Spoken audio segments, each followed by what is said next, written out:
3 years of marriage. My wife, Elena Vance, claimed she had to work late at the office.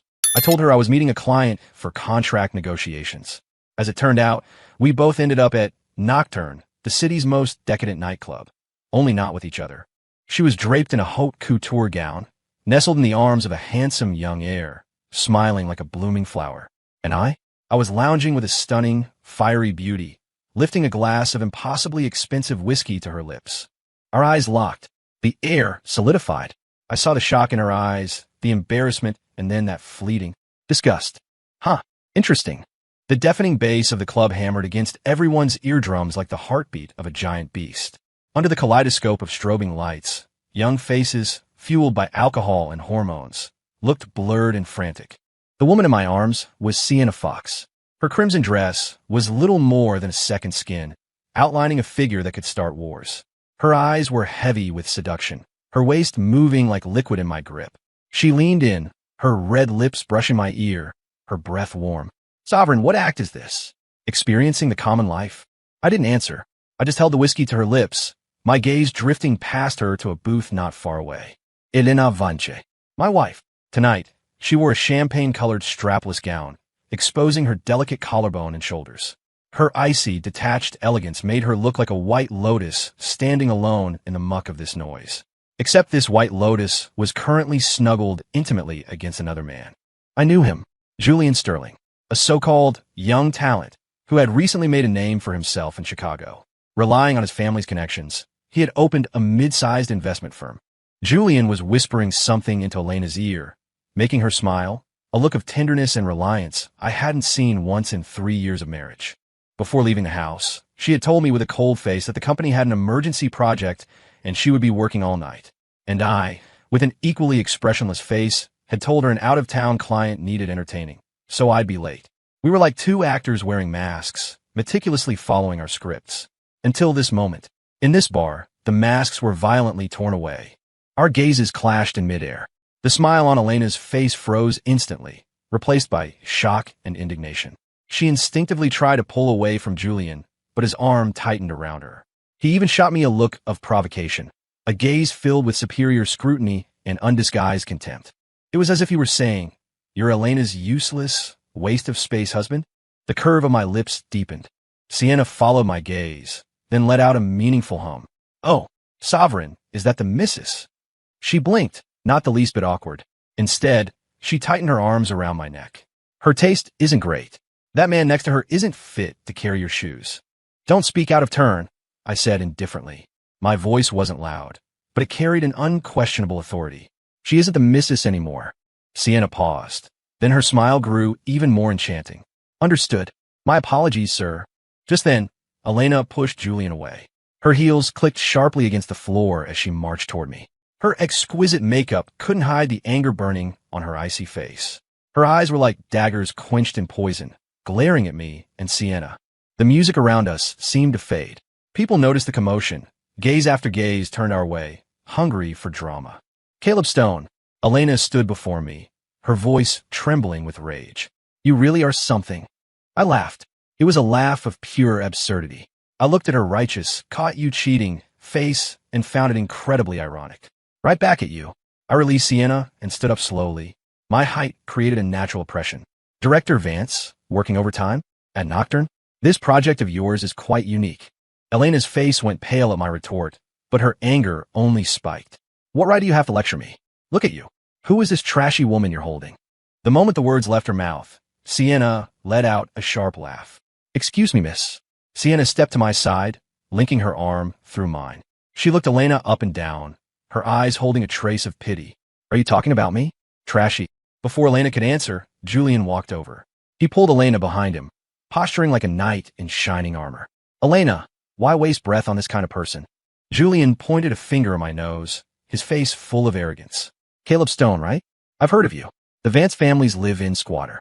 A loser making a few thousand a month. What? Did you find a sugar mom to pay for your drinks tonight?" His voice was loud. The surrounding jeers were audible.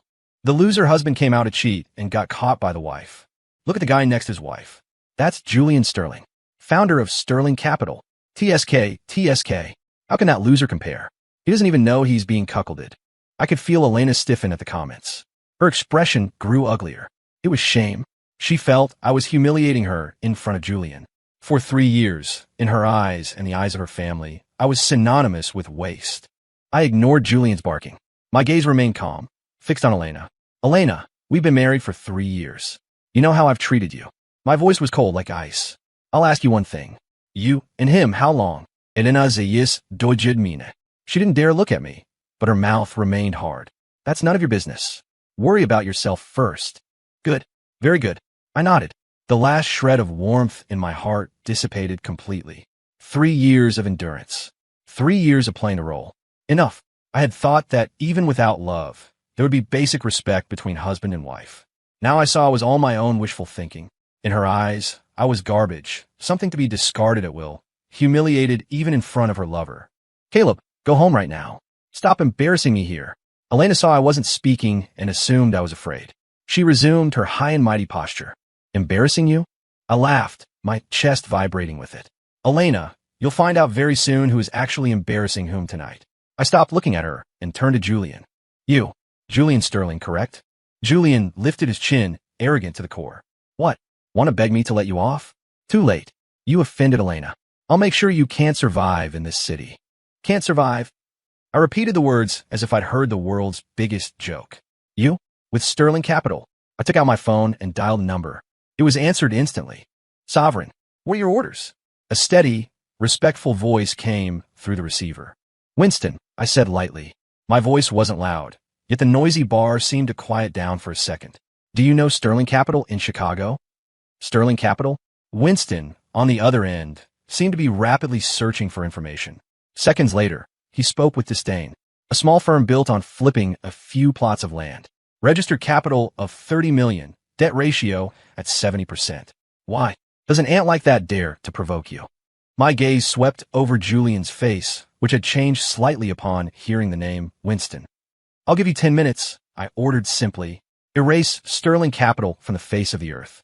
Erase it. As my words fell, a deathly silence descended around the booth. Even the thumping music in the distance seemed unable to penetrate the solidified air. The arrogance on Julian's face froze, as if someone had dumped a bucket of ice water over him. He opened his mouth to speak, but no sound came out. Elena looked at me like I was a lunatic, her eyes full of absurdity and disbelief. Caleb, are you crazy? She shrieked. Do you know what you're saying? Do you know who Winston Graves is? Who do you think you are? Erase Sterling Capital? Do you think you're filming a TV show?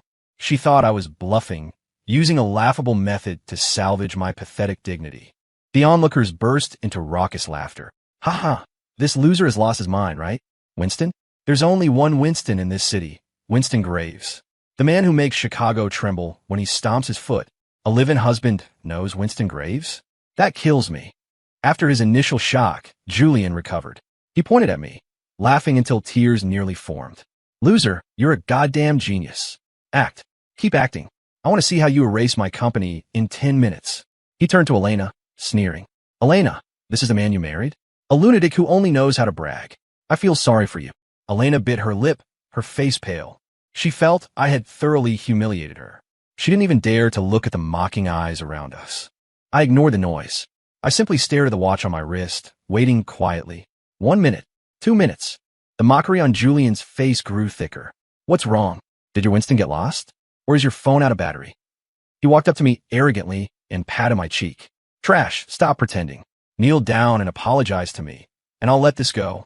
Otherwise, I guarantee you'll be packing your bags and rolling out of Chicago tomorrow. My eyes went cold. No one touches my face.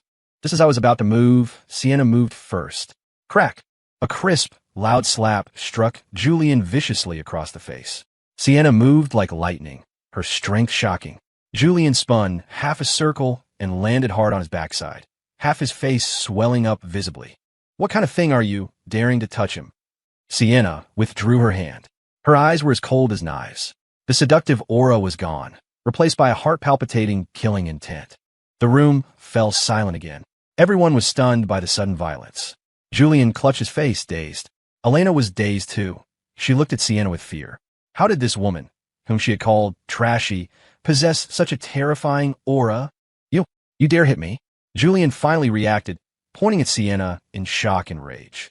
Just then, his His phone began to ring frantically. Julian instinctively looked at the caller ID. It was his CFO. Filled with rage, he answered without thinking, screaming, "Fatty Wong, why the hell are you calling now? I'm Busse." On the other end came a voice sobbing with extreme terror. Mr. Sterling, it's bad. It's a disaster. All the company's bank accounts have been frozen. Our stock is being maliciously shorted with billions in capital. It's already hit the limit. We're facing mandatory delisting. And the IRS, the SEC, the fire marshal, a joint task force has just stormed the office. They say we're suspected of serious illegal operations. They're sealing the building. Every sentence from the CFO was like a heavy hammer smashing into Julian's heart. His face went from red to white, then to the gray of death. No. Impossible. His hand shook violently holding the phone. This is absolutely impossible. It's only been a few minutes. He jerked his head up, staring at me as if he were looking at a ghost. I glanced down at my watch. 8 minutes and 30 seconds, I said calmly. Winston's efficiency is slower than I expected. I'll have to have a word with him later. Boom. The sentence exploded in Julian and Elena's minds like a thunderclap. They finally realized I wasn't acting. I wasn't bragging. It was all real. One phone call. Less than 10 minutes. A company worth millions. Gone. Reduced to ash. No. Julian let out a miserable scream. He crawled over like a madman, trying to grab my pant leg. No. Don't. I was wrong. I was really wrong. Please. Let me go. Let my company go. That's everything I have. I kicked him away in disgust. Your company? I looked down at him, my eyes devoid of mercy. As of now, it doesn't belong to you anymore. I turned to the petrified Elena. She stood there blankly, looking at Julian paralyzed on the floor like a dead dog, then at me. Her eyes were full of chaos, fear, and a strangeness she couldn't comprehend. Was this man in front of her the waste who had swallowed his pride in her house for 3 years? The live-in husband who cooked and did laundry and didn't dare speak loudly? Elena. I walked up to her, my voice terrifyingly calm. Let's get a divorce. The word divorce fell from my lips lightly, yet it weighed on Elena's heart like a mountain. She snapped back to reality, her body trembling violently as she looked at me in disbelief. What? What did you say? I said divorce. I repeated it, my tone holding no ripple of emotion, as if discussing something unrelated to me. Tomorrow morning at 9, City Hall. I expect you not to be late. With that, I stopped looking at her and turned to leave. Stop, Elena screamed, grabbing my arm. Her nails dug into my flesh. Caleb, explain yourself. Who are you? Why does Winston Graves listen to you? Julian's company. You don't qualify to know. I interrupted her, enunciating every word. From the moment you brought him here to humiliate me, you lost that qualification. I shook her hand off forcefully. Elena stumbled back 2 steps, hitting the cold bar counter, her eyes full of shock and hurt. For 3 years, I had never spoken to her in this tone. I had never looked at her with these eyes. In front of her, I had always been the gentle, obedient, even cowardly Caleb. Caleb, she murmured my name, panic and fear creeping into her voice. I ignored her. Taking Sienna, I walked out of Nocturne under the awed, fearful, and curious gazes of the crowd. Outside the bar, a black Rolls-Royce Phantom was parked quietly by the curb. The license plate was 5/8. The door opened. An old man in a black suit, hair white but spirit vigorous, stepped out quickly. He bowed 90 degrees before me with utmost respect. Sovereign, your subordinate is late. Please forgive me. It was Winston Graves, the true underground emperor of Chicago. At the entrance of the bar, those who had followed to watch the spectacle gasped, nearly kneeling on the spot. Elena, who had chased me out, saw this scene. She looked as if she had been struck by lightning, frozen in place. Winston Graves, the man who held this city in the palm of his hand, the man even her boss had to bow to, was bowing to Caleb, calling himself subordinate? An absurd thought began to grow wildly in her mind. Inside the Rolls-Royce, Sienna poured the decanted red wine and smiled. Sovereign, that move of yours scared the sister. Oh no, Miss Vance, quite badly. I lifted the glass, looking out the window at Elena's lost soul of a face. My eyes held no warmth. Scared, I sneered. This is just the beginning. 3 years of endurance exchanged for betrayal and humiliation. I would endure no longer. I would make her, make the Vance family, make everyone who looked down on me understand exactly what kind of existence they had been stepping on. I would make them regret ever being born. The car started smoothly, merging into traffic. I closed my eyes, leaning back into the soft leather, but my mind drifted to that rainy night 3 years ago. On his deathbed, my master handed me the sovereign seal of the syndicate, entrusting me with this colossal entity that possessed wealth and power to rival nations. But his final test was for me to marry into a second-rate family in Chicago, the Van Cess, as an ordinary man, and endure for 3 years. He said only by experiencing true mediocrity in the bottom tier of society could I better control the pinnacle of power. The 3-year term ended tomorrow. I had thought that if Elena had given me even a shred of warmth or respect during these 3 years, I wouldn't mind granting her a lifetime of glory once the term was up. Unfortunately, she didn't. She used the most decisive method to sever the last bit of sentiment between us. I returned home. The so-called home was a small guest house the Van Cess had assigned to me in the suburbs, beautifully termed as our couple's world, but in reality, it was just to keep me from being an eyesore in the main Vance estate. I unlocked the door. Elena followed me in. She had driven after me, her face pale, eyes complicated. "Caleb." She stood at the door, looking at me, voice hoarse. "Can we talk?" "Nothing to talk about." I walked straight to the living room, took the prepared divorce agreement from a drawer, and tossed it on the coffee table. "I've already signed. Read it. If there are no issues, we process it tomorrow." Elena looked at the agreement, her body swaying. Just then my phone rang. It was my mother-in-law, Martha Vance. I put on speaker. As soon as it connected, Martha's shrill, acid voice exploded out. "Caleb, you useless waste. Where the hell did you die to? Do you know what you did today? You've completely humiliated the Vance family. You dare find a woman outside? You dare hit Julian? Do you know who Julian is? He's our Elena's noble patron. You offended him, and the whole Vance family will suffer because of you. I'm telling you, go immediately and kneel before Julian to apologize. Beg his forgiveness. Otherwise, get the hell out of the Vance family." Martha roared on, giving me no chance to speak.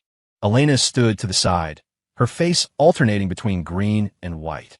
Her lips moved as if she wanted to say something, but she remained silent. I listened to the screaming on the phone, my face expressionless.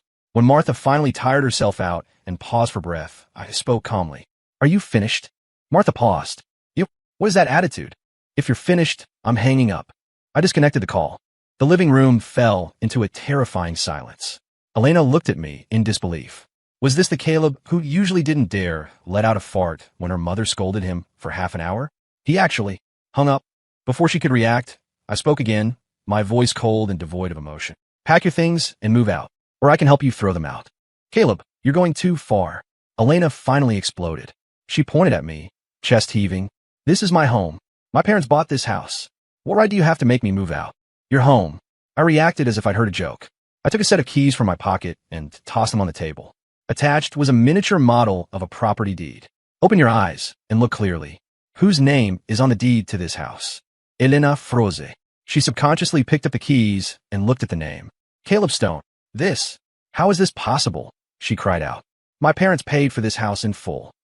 "Did they?" I opened the liquor cabinet, took out a bottle of Romanicani, poured myself a glass, and gently swirled the scarlet liquid. "You can call your father and ask. 3 years ago, who gave him a $5 million interest-free loan to buy this villa and pay off the company's debts?" Elena's face went sheet white instantly. 3 years ago, the Vance family business had indeed faced a massive liquidity crisis, teetering on bankruptcy. Just as the family was desperate, her father suddenly secured a huge sum of $5 million. It not only brought the company back to life, but allowed them to buy this villa. Her father had claimed a mystery VIP helped them. Could it be? A thought that made her scalp tingle rushed in her mind. She didn't dare think further. Like a madwoman, she pulled out her phone and dialed her father, Robert Vance. The call connected quickly. Elena asked with a trembling voice, "Dad, 3 years ago, that $5 million. Who gave it to us?" Robert on the other end was silent for a moment, then sighed. "Elena, it's in the past. Why ask about that? Tell me, who was it?" "Elena Skrenget." It was Caleb. Robert's voice was full of helplessness and exhaustion. He borrowed it from a war buddy. The condition was letting him marry into the Vance family. Boom! The phone slipped from Elena's hand, smashing onto the floor. She was completely stupefied. So, it wasn't Caleb climbing the social ladder into the Vance family. It was the Vance family selling their daughter's marriage to be pulled back from the brink of bankruptcy. And Caleb, the live-in husband they had despised and humiliated for 3 full years, was the Vance family's true savior. How laughable. How ironic. Why? Why didn't you tell me? Elena looked at me, so lost, tears breaking the dam. Tell you, I took a sip of wine, my eyes full of mockery.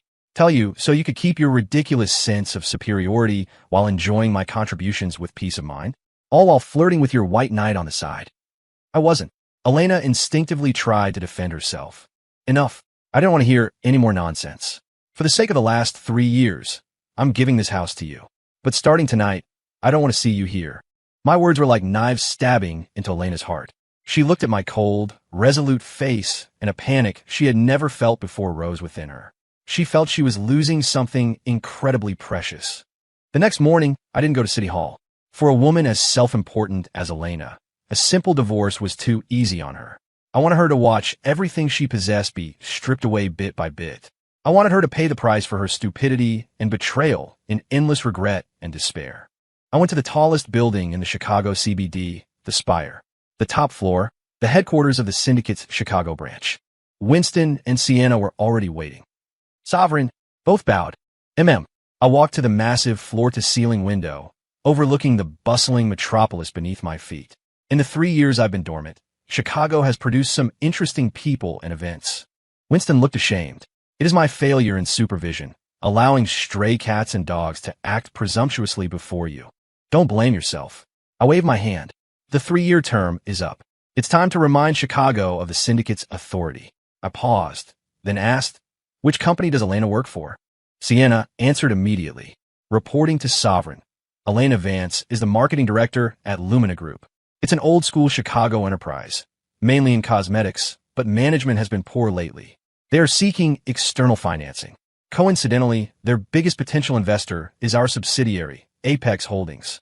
Oh, the corner of my mouth hooked into a cold sneer. Interesting. I took out my phone and dialed a number. Elena's. It rang for a long time before she picked up. Her voice was tearful and exhausted. Caleb, why didn't you come to City Hall? I changed my mind, I said lightly. No divorce for now. Elena on the other end froze. Then a trace of secret joy rose in her heart. She thought I still cared, that I couldn't bear to leave her. Caleb, listen to my explanation. Julian and I didn't call to hear your explanation. I cut her off directly. I called to notify you of something. You are fired. What did you say? On the other end, Elena's voice was full of shock and absurdity, as if hearing the century's biggest joke. Caleb, are you still asleep? Do you know who owns Lumina Group? Do you know how much effort I put in to become director? You say I'm fired? Who do you think you are? The chairman of Lumina? Her tone returned to that familiar, high and mighty mockery. Clearly, the shock of last night was huge, but not enough to overturn her deep-rooted perceptions. She might believe I knew Winston Graves, that I had some background she didn't know, but the idea that I could fire a group director with one sentence? She didn't believe it for a second. You'll find out soon enough. I wasted no more words and hung up. Sienna. Sir. Notify Apex Holdings. Terminate all partnership negotiations with Lumina Group immediately. I watched the clouds roll by outside the window, my tone flat. Also, I want Lumina Group bankrupt within 3 days. Yes, Sovereign. A gleam of excitement flashed in Sienna's eyes as she turned to execute the order. Winston bowed. Sovereign, why go through such trouble for a mere Lumina? One word from me, and it vanishes from Chicago. No. I shook my head. That's too easy on them. I want Elena to watch with her own eyes as the career she takes such pride in walks step by step toward destruction because of her stupidity. I wanted her to understand that everything she pursued was, in my eyes, nothing more than a bubble easily burst. Lumina Group, Director's Office. Elena hung up the phone, trembling with rage. Lunatic. Absolute lunatic. She felt Caleb must have been mentally damaged by the shock last night. Firing her? Laughable. She took a deep breath, forcing herself to calm down. The priority was the Apex Holdings deal. It concerned Lumina's survival and her own promotion. She fixed her makeup, picked up the proposal she had prepared, and walked into the chairman's office. Chairman Walsh, regarding the cooperation with Apex. Chairman Walsh, a man in his 50s, was sweating profusely while on the phone, his face pale as paper. Mr. Lee, please reconsider. Lumina is very sincere. What? Terminating cooperation? Why? Weren't we agreeing just fine? Hello. Chairman Walsh put down the phone weakly, looking as if all his strength had been drained. He slumped into his chair. Elena's heart skipped a beat. A bad premonition. Chairman, what happened? Walsh looked up, eyes unfocused. It's over. It's all over. Apex Holdings unilaterally terminated all cooperation with us. What? Elena turned pale. How can that be? Mr. Lee was satisfied with our plan yesterday. I don't know. I don't know. Walsh muttered, looking so lost. Just then his phone rang again. It was the group's largest raw material supplier. Chairman Walsh, our cooperation ends here. Settle all payments immediately, or we see you in court. Chairman, the bank notified us they're calling in the loans. Our cash flow. Chairman, our biggest distributors have all unilaterally canceled contracts. One phone call after another, like cursed talismans, arrived in rapid succession. In less than half an hour, the entire Lumina Group, this seemingly solid skyscraper, was teetering on the edge of collapse. Chairman Walsh was completely bewildered. He couldn't figure out which god he had offended to suffer such a devastating blow. And Elena, standing to the side listening to the calls, felt her hands and feet go ice cold. Her blood seemed to freeze. She remembered what Caleb had said on the phone 30 minutes ago. You are fired. You'll find out soon enough. A guess that made her soul tremble floated into her mind. Could it be? Was all of this really done by Caleb? No, impossible. She shook her head frantically, unable to accept this reality. Caleb was just a waste, a live-in husband. How could he have such heaven-reaching power? It must be a coincidence. Yes, a coincidence. Chairman, Elena forced herself to sound calm. We can't just sit and wait for death. I'll go to Apex Holdings and find Mr. Lee. I'll beg him personally. There must be room to salvage this. She didn't believe it. She had to verify it herself. She rushed out of the office like a madwoman, drove her car, and sped straight to the skyscraper housing Apex Holdings. However, she couldn't even get past the lobby. Apologies, Ms. Vance. Without an appointment, you cannot enter. The receptionist blocked her politely but distantly. I'm Elena Vance from Lumina Group. I have an appointment with you, Mr. Lee. Elena shouted hysterically. Mr. Lee said he is seeing no one today, especially people from Lumina Group. Just as Elena was tangling with the receptionist, a figure she recognized stepped out of the elevator. Sienna Fox, the woman she had called trashy last night. At this moment, Sienna had changed into a sharp business suit. Her hair was pinned up high, gold-rimmed glasses sat on her face, and she radiated a cold aura that said stay away. Behind her trailed a group of suited elites, each treating her with absolute reverence. President Fox. The receptionist bowed immediately. President Fox? Elena's brain buzzed and went blank. Sienna walked up to her and stopped, looking down at her with eyes full of contempt and mockery, like looking a laughable ant. Ms. Vance, don't waste your energy, Sienna said, her voice not loud but clearly reaching Elena's ears. Apex Holdings, including everything you see here, is just an insignificant toy in my boss's name. And you, and your Lumina Group, aren't even qualified to be toys. She paused, leaning into Elena's ear, whispering so only she could hear. Forgot to tell you, my boss. His name is Caleb Stone. Kneel. Sienna's words were like a lightning bolt from the nine heavens, striking deep into Elena's soul. Her brain crashed completely. Apex Holdings belongs to Caleb? This massive entity that held the life and death of countless Chicago businesses was just an insignificant toy to him? The seductive mistress from last night was actually the president of Apex. Absurd. Subversive. She felt her understanding of the last 20-plus years shatter into dust. She stared blankly at Sienna, lips trembling, unable to say a word. Sienna admired her soul-lost appearance, a cruel smile hooking the corner of her lips.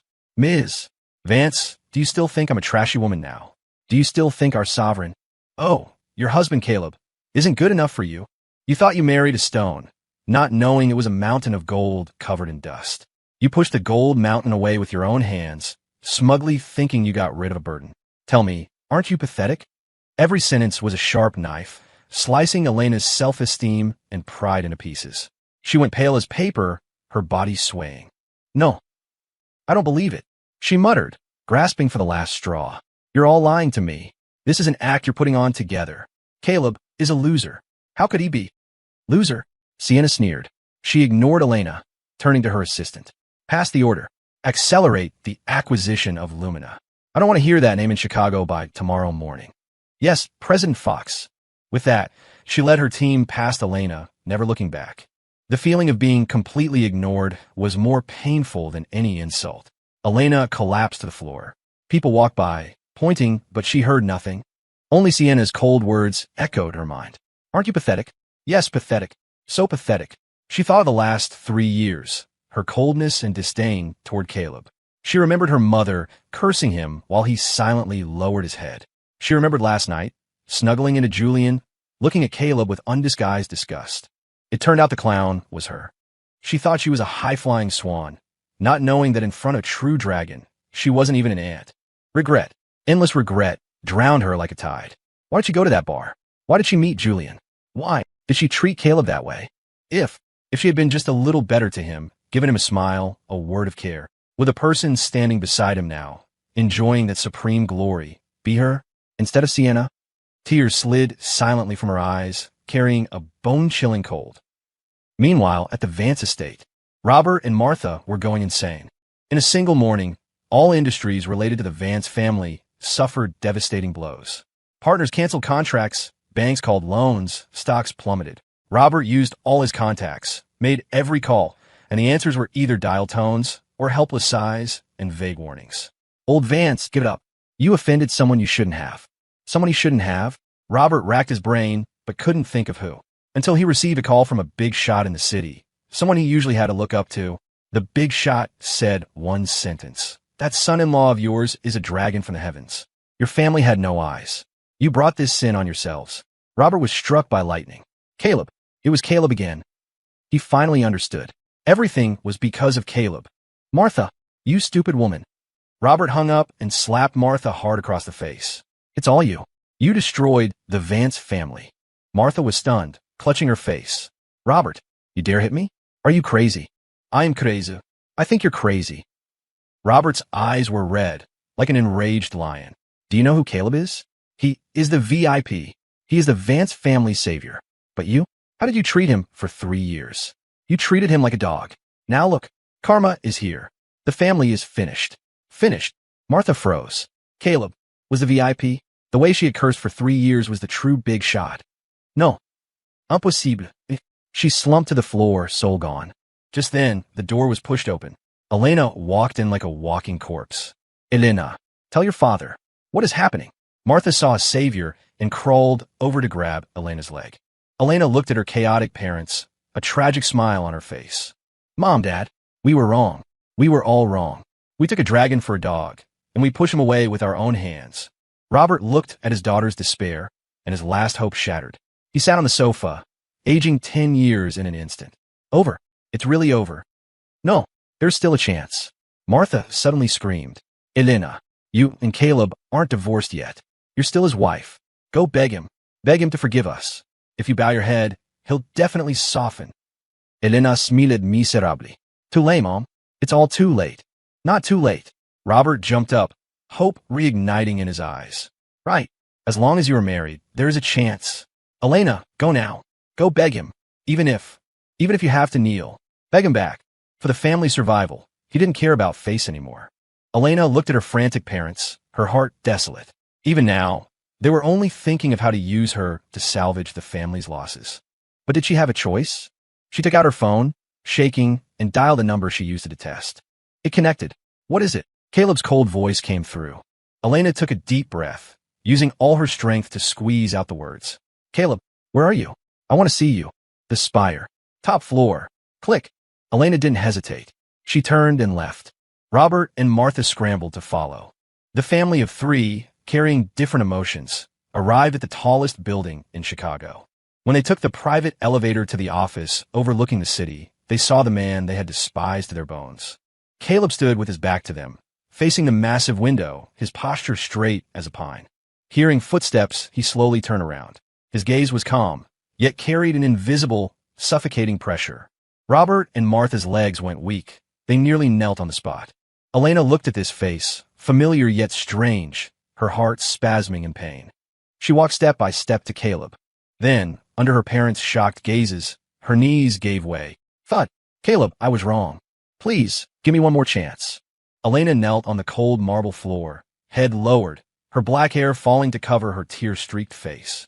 She laid down all her pride and ego, using the humblest posture to beg for my forgiveness. Behind her, Robert and Martha didn't dare breathe, shaking like leaves. The scene before them was too much of shock. The man who used to be meek in their home now stood there emitting an aura of a king ruling the world. I looked down at the kneeling Elena. My heart held no waves. It almost felt laughable. If you knew this would happen, why act that way before? Chance. I spoke slowly. My voice wasn't loud, but hit their hearts like a sledgehammer. I gave you chances. The day we married, I gave you chance. I asked if you wanted to build a life with me. You said you were just fulfilling your grandfather's dying wish and told me not to be delusional. On our first anniversary, I cooked a full meal and waited all night. You told me impatiently on the phone that you were with a client. Later, I found out it was Julian's birthday. Last year, when you were sick, I stayed at the hospital for 3 days and nights without changing clothes. When you woke up, your first sentence was, "Why are you here? Seeing you is annoying." With every sentence, Elena trembled more, her face paler. These details she had ignored or forgotten were now sharp blades slicing her heart repeatedly. He remembered. He wasn't without effort. Her heart had just been blinded by grease, unable to see. 3 years. Over 1,000 days and nights. My voice grew colder. I gave you countless chances, Elena. It was you who pushed them away, one by one, with your own hands. Now, you kneel here and ask me for another chance? I leaned down, gripping her chin, forcing her to look into my eyes. Do you think you deserve it? Elena looked into the unmelted ice and mockery in my eyes. Her last hope shattered. She knew it was irreversible. Caleb, you ungrateful wolf. Martha finally couldn't take it. Seeing her daughter humiliated, her maternal instinct overcame her fear. She screamed and charged. The Vance family fed you for 3 years. This is how you treat Elena? Do you have no conscience? She clawed at my face. Presumptuous. Winston appeared like a phantom, blocking me. With a single shout, he shattered Martha's nerves. She stumbled back and fell on her, but dared to disrespect the sovereign? Do you want to die? Winston's eyes were vicious, radiating killing intent. Martha was terrified out of her wits. Her pants grew warm. She had wet herself. The smell of urine spread through the office. Robert turned pale. He rushed to grab Martha, then felt his knees with a thud, kowtowing repeatedly. Mr. Stone, Sovereign, I was blind. I failed to teach my wife. Please be the bigger man. Spare the Vance family this once. I'm begging you. I'm begging you. Thump, thump, thump. He slammed his head until his forehead bled. The office was staging a farce both tragic and ridiculous. I frowned in disgust. Winston, throw them out. Yes. Winston grabbed the limp Robert and Martha like he was picking up chickens and dragged them out. Only Elena and I remained. She looked up, eyes blurry with tears, full of despair. Caleb, I'm begging you.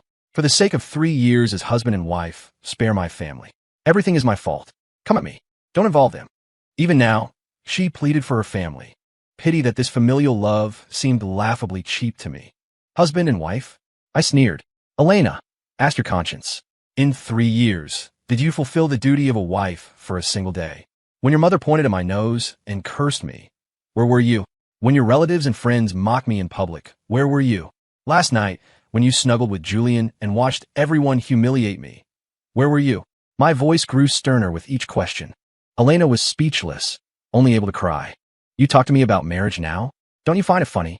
I stood up, walked to the desk, and pulled the divorce agreement from the drawer again. This is your last chance. I pushed the papers toward her. Sign it, and I might consider leaving the Vance family a path to survival. If you don't sign. My gaze turned grim. I don't mind making the name Vance disappear from Chicago entirely. Elena stared at the agreement. Black ink on white paper, cold and ruthless. Sign, and she and Caleb were finished. But the family might survive. Don't sign, and Caleb would bury the entire family for her stupidity. Did she have a choice? No. From the moment she stepped into that bar, from the moment she chose Julian over Caleb, she had lost completely. Tears dropped onto the paper, smearing Caleb's signature. Her hand shaking, the pen felt like it weighed 1,000 pounds. Finally, on the line for wife, she signed her name. Elena Vance. When the last stroke fell, she felt her soul emptied out. 3 years of marriage ended in such a wretched way. Good. I put away the agreement, not looking at her again. I pressed the intercom. Sienna, come in. Sienna entered quickly. Sovereign, you can stop the acquisition of Lumina Group, I said lightly. I promised her to leave the Vance family a way to live. Elena's eyes flashed with a faint light. However, my next words dropped her into an ice cave. But I do not wish to see anyone from the Vance family in Chicago ever again. Sienna understood immediately. Understood. I will handle it. They will leave Chicago dignifiedly and never return. Never return. This meant the Vance family's roots in Chicago would be pulled up. They would be forced into exile, starting over in a strange place. Although not an execution, for the Vances who were used to luxury, what was the difference? Caleb, you. Elena looked up sharply. This is my greatest mercy. I interrupted coldly. Elena, you should thank yourself for signing today. Otherwise, your fate would be 100 times worse than Julian's. Mentioning Julien, Elena Stefanet. What happened to him? Oh, forgot to tell you. I spoke as if remembering a trivial matter. Because of malicious fraud, tax evasion, and illegal fundraising, the evidence is solid. He'll likely spend the rest of his life in prison. Also, he seems to have offended someone he shouldn't have inside. His limbs were broken in the detention center. I narrated calmly. Elena felt a chill rush from her feet to her skull. She finally realized what a terrifying demon she had provoked. This man could not only bankrupt you, but make you beg for death. You can go.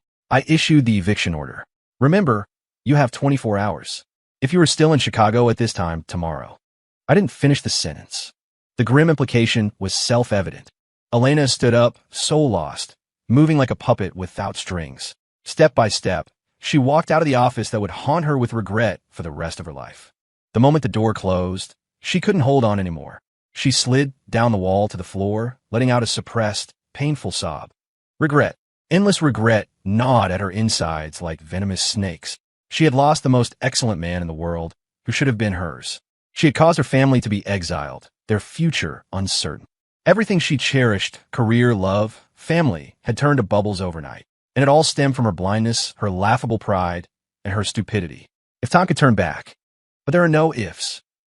Inside the office, Sienna watched the door close. Sovereign isn't letting her go too easy on her. Death is too easy. I picked up my tea and blew on it gently. Let her live. Let her live every day in endless regret, watching me stand at the peak of the world while she can only look up from the mud. That is the cruelest punishment. Sienna's eyes shone with admiration as she bowed. The sovereign is wise. I said nothing more, looking out the window. The sky over Chicago had cleared. The 3-year term was over. The dragon had returned. It was time for this city and this world to change masters. The Vance family disappeared from Chicago overnight. They sold all assets, dismissed servants, and left the city they had lived in for decades with their tails between their legs. No one knew where they went, and no one cared. In this dog-eat-dog world, the collapse of a second-rate family was like a small ripple in the ocean. Lumina Group was acquired by Apex Holdings for a symbolic price, reformed, and revitalized. Julian's sterling capital became history. He was sentenced to life in prison. Chicago seemed to return to calm. But everyone in the upper circles knew the sky had changed. A mysterious, powerful existence had descended, and my name, Caleb Stone, became a taboo subject in high society. They didn't know my true identity, only that this man was untouchable. After handling the Vance affair, my life returned to its proper track. No more playing the submissive husband. I resumed command of the syndicate. This massive commercial empire began expanding globally with even greater ferocity under my hands.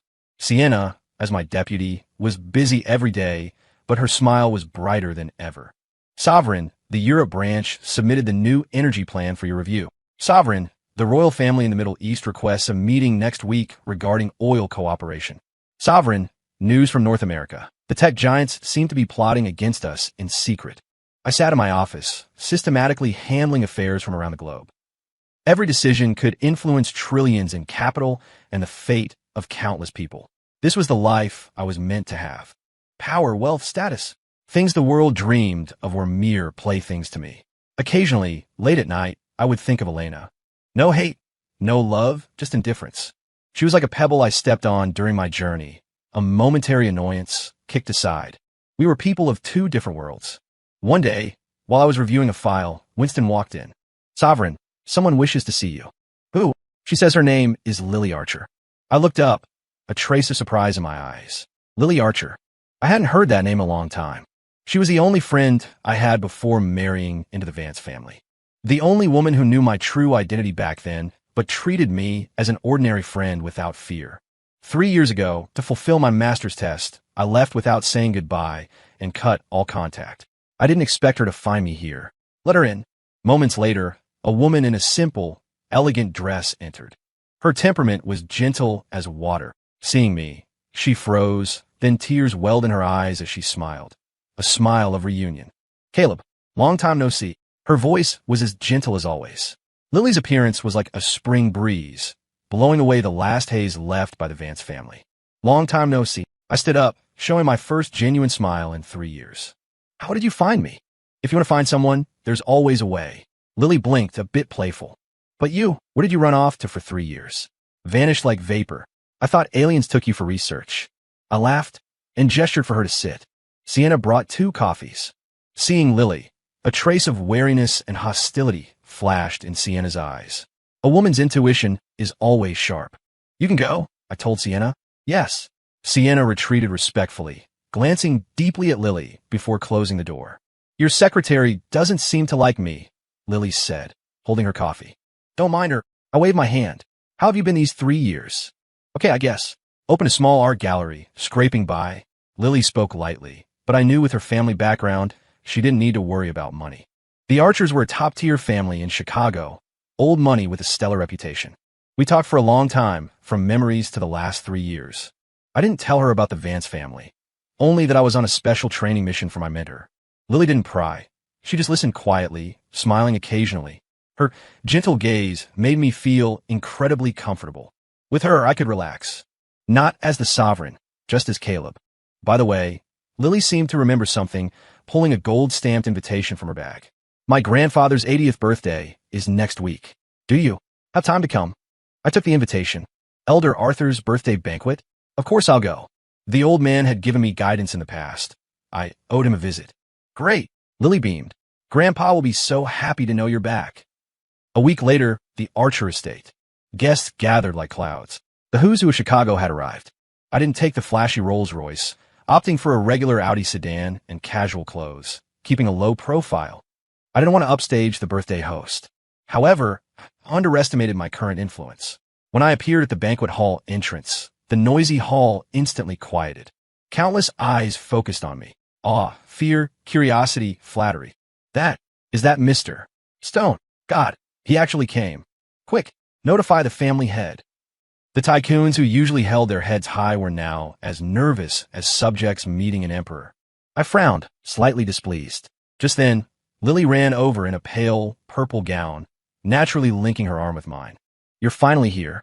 Grandpa has been asking about you. Her appearance and our intimacy made everyone gasp. The Archer heiress was this close to the mysterious Mr. Stone? The Archer family status was about to skyrocket.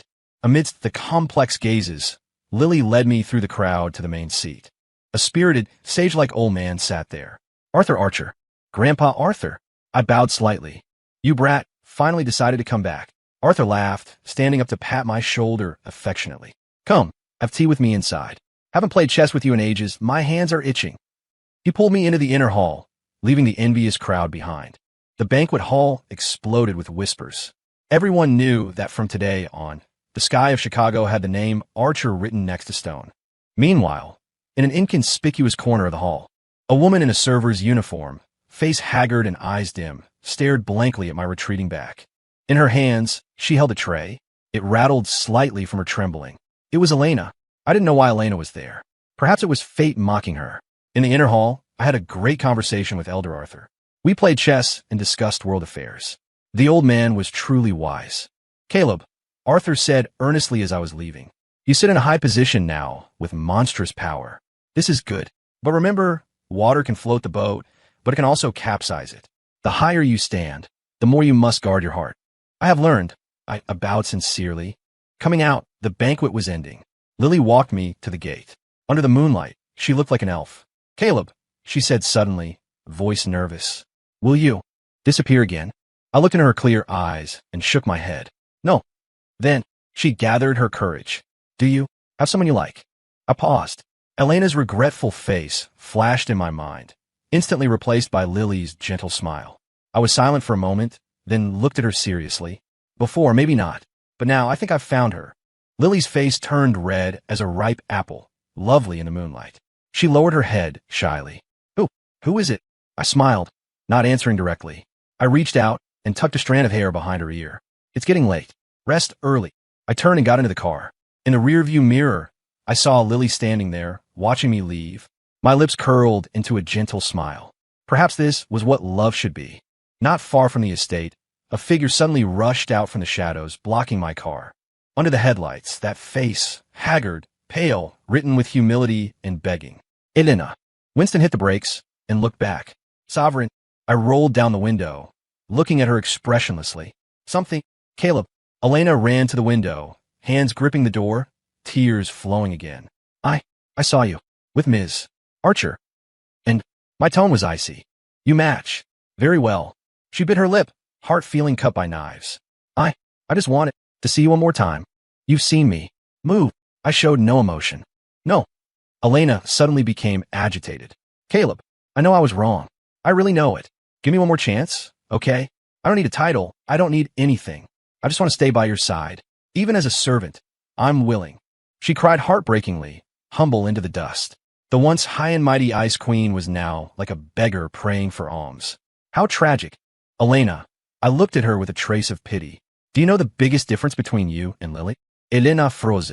3 years ago, she knew my identity, yet she treated me as a friend, as an equal. You didn't know my identity, so you treated me like garbage to be trampled. Now you know who I am, so you run here wagging your tail. You never loved Caleb Stone. You only love the power and glory the title Sovereign brings. You and I were never people of the same world. Not in the past, not now, and certainly not in the future. Every word smashed her last fantasy.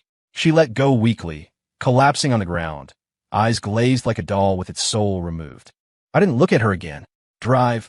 The car started, leaving her in the dust. In the mirror, her figure grew smaller and blurrier until she vanished into the night.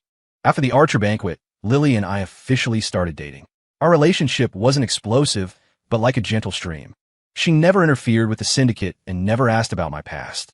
She was a flower that understood speech, making tea for me when I was tired, painting with me. With her, I felt a peace and warmth I hadn't known before. This was the feeling of family. With my support, the Archer family developed rapidly, becoming the top family in Chicago.